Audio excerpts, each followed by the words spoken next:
how has Michael rubbed off on me? In a lot of ways, I'm wearing more thick-rimmed glasses these days.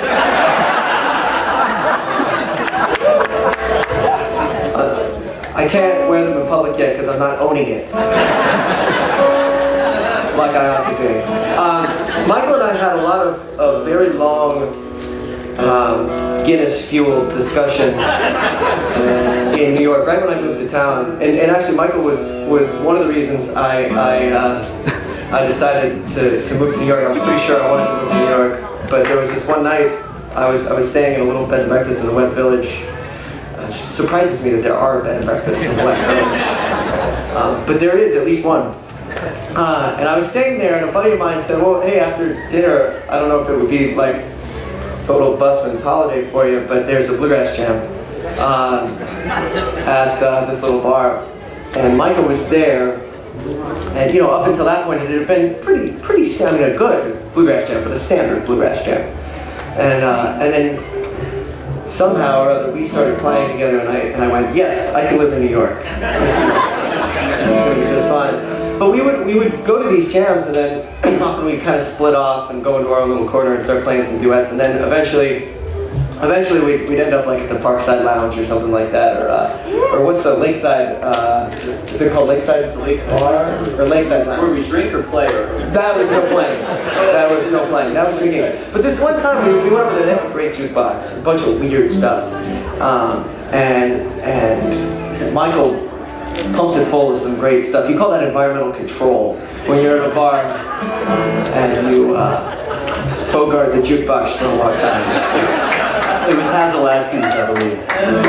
Yes, that's right. The hot dog guy. Yeah, that's okay. He talked about hot dogs all the time. He couldn't seem to really control it. It's pretty great. And so Michael and I started talking about the visceral side of music that night, and I was sort of coming to the end of this band I was in called Nickel Creek, and I was feeling like it was time to I was doing a lot of musical soul searching right around then, and also sort of wildly rebelling from simple music. I had it up to here with simple music, and was looking to stretch out. And it was during those conversations over a period of a year or two that Michael convinced me how important the visceral side of of music that makes you go